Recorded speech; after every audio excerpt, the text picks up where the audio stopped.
Bien. Vous savez qu'il fait très chaud ici, hein?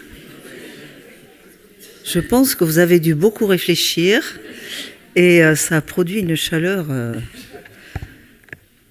Donc, Madame la Présidente de l'UNAFAM, chère Emmanuelle Remond, je ne sais pas si Madame Claire Compagnon est toujours là, la Présidente de la Commission des recommandations pertinence, parcours et indicateurs. Si elle n'est pas là, eh ben, je la salue de loin. Mesdames, Messieurs, alors je vous remercie pour votre invitation à venir ici vous rejoindre pour terminer, je pense, votre journée de travail. La santé mentale, vous le savez, sera notre grande cause nationale en 2025. Le Premier ministre s'y est engagé, en parle beaucoup et est très déterminé à faire avancer les choses. Et ce colloque de votre association, l'UNAFAM, dédié à ces recommandations de bonnes pratiques, tombe à pic. Je sais que les échanges et les débats menés ont été riches et nombreux, et bien sûr, j'ai hâte d'en découvrir les conclusions. Et je veux remercier tous les intervenants présents aujourd'hui qui ont pu partager leurs travaux et réflexions autour de ce sujet particulièrement important. Mais je vous ai entendu, Madame la Présidente, parler de pratiques qui ne devraient plus exister, et je suis d'accord avec vous. Donc nous avons encore beaucoup de travail ensemble, travail qui bien sûr sera travail à réaliser avec de la formation, de la formation, de la formation, de la formation, de l'information et de la formation. Et comme vous le savez, cette grande cause nationale présentée par le Premier ministre, elle a 4 objectifs majeurs. Œuvrer à la déstigmatisation des troubles psychiques, favoriser la prévention et le repérage précoce, parce que quelquefois, quand on repère précocement, eh bien, la prise en charge est plus rapidement efficace et moins péjorative pour la personne, parce que c'est ça qui en définitive est le plus important. Améliorer bien sûr l'accès aux soins par la gradation des parcours et le développement des nouveaux métiers, et accompagner les personnes concernées et les familles dans toutes les dimensions de leur vie quotidienne. Et puis, je l'ai dit, former, la formation qui doit être un pan essentiel.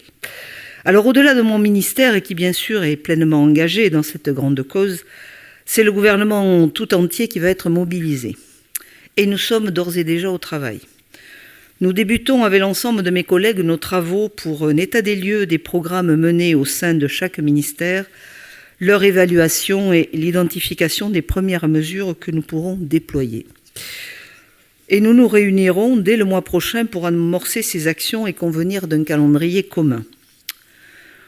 2025 sera donc une année de mobilisation particulière, mais soyez assurés qu'elle préfigure une dynamique nouvelle qui se poursuivra les années suivantes.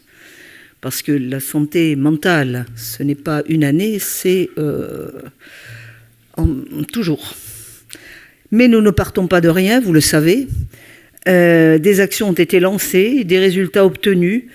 La stratégie nationale en santé mentale et psychiatrie, portée par le délégué ministériel Franck Bellivier, et des crédits, bien sûr, qui sont dans nos crédits d'assurance maladie. Ne partons pas de rien, mais nous devons continuer, amplifier et puis aussi diversifier et nous adapter, parce que l'adaptation est toujours absolument essentielle. Et puis d'autres budgets aussi seront bien sûr mobilisés dans les autres ministères, puisque nous avons beaucoup à faire avec d'autres ministères et qui doivent travailler sur ces sujets. Votre présentation tout au long de la journée, alors il y a écrit ici que j'ai pu parcourir. Non, je n'ai pas eu le temps de parcourir. Mais je sais que je vais avoir un résumé très complet de ce qui s'est dit, et je vais le parcourir. Mais ça permet à chacun de mesurer le chemin qui a été fait par les professionnels, mais aussi par les patients et leur entourage. Vous avez notamment eu l'occasion de mentionner, je crois, le déploiement important des équipes de soins intensifs à domicile, le développement des centres de crise ou d'intervention précoce pour les troubles émergents pour les 16-25 ans. Et cette année encore, eh bien, dans le budget que je viens de terminé de présenter et qui a été adopté au Sénat et pour lequel il y a une CMP en cours à l'Assemblée nationale aujourd'hui, ce sont plus de 100 millions d'euros supplémentaires que nous dédions à la prise en charge des troubles psychiques et de la santé mentale.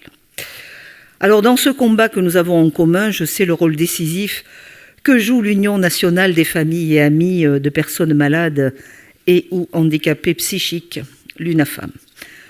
Votre belle union qui, depuis maintenant plusieurs décennies, porte la parole des patients et des aidants. Et cette union qui a su accompagner et former les professionnels, mais aussi interroger et interpeller les pouvoirs publics, comme vous continuez à le faire. Et grâce à votre action, les prises en charge s'améliorent et les personnes souffrant de troubles psychiques sont mieux reconnues et mieux prises en charge, bien sûr. Mais bien sûr, il reste beaucoup à faire. Notamment en matière, je le dis encore, de déstigmatisation, parce que je pense que c'est un pan essentiel de la reconnaissance des maladies psychiques, de la connaissance des maladies psychiques, et surtout du fait qu'elles ne doivent pas être mises à part, mais qu'elles doivent être intégrées dans la santé de la personne. Santé psychique et santé physique sont intimement liées, et je crois qu'il faut que le monde médical doit aussi progresser dans ce qu'il porte, dans ces représentations que l'on peut avoir après dans la société. Donc, la psychiatrie ne doit plus être perçue comme une discipline à part, je le dis. Et pour cela, nous devons continuer à soutenir la recherche et l'innovation aussi dans les pratiques. Et je sais que l'UNAFAM y contribue grandement. Parce que notre modèle de santé doit se transformer pour être soutenable financièrement, tout en restant social, solidaire et surtout utile et efficace pour chacun de nos concitoyens. Parce qu'une prise de conscience est essentielle pour diffuser les bonnes pratiques et améliorer notre fonctionnement, les associations des usagers et des familles sont de plus en plus associées aux décisions en santé et nous rappellent régulièrement cette nécessité à juste titre. Les recommandations de bonnes pratiques telles que définies par la HAS doivent nous permettre de développer des méthodes appropriées pour les patients et les praticiens. Et nous devons poursuivre nos efforts inlassablement en ce sens. Et en cela, je tiens à remercier Claire Compagnon, membre du collège de la HAS et présidente de la commission recommandations, pertinence, parcours et indicateurs. Ça donne CRPPI. C'est pas formidable, mais je tiens à la remercier pour... c'est pas facile à retenir surtout.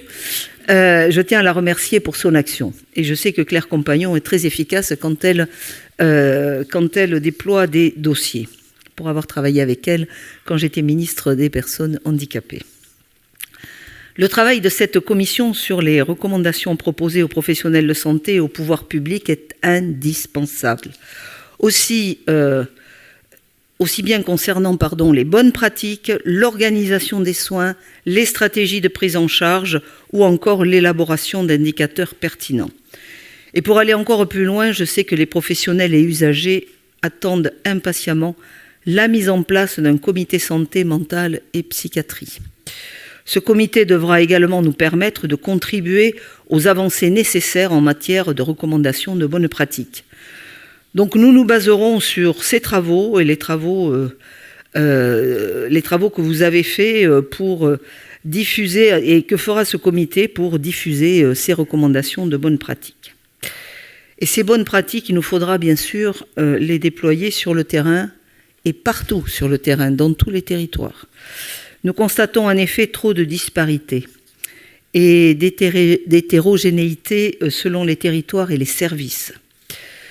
Des initiatives locales se déploient partout et peuvent faire bouger les lignes. Nous devons les encourager. J'en terminerai par citer 2 exemples présentés et débattus aujourd'hui qui illustrent la richesse de ces initiatives. Alors ne m'en veuillez pas, je n'en cite que 2, parce que voilà, sinon je reprendrai beaucoup de temps sur la journée. Mais elles sont toutes très utiles, bien sûr, mais j'en cite 2. Et je pense d'abord au travail relatif à la réhabilitation psychosociale qui a été présenté par le professeur Nicolas Franck. Je ne peux que saluer son engagement et ses efforts.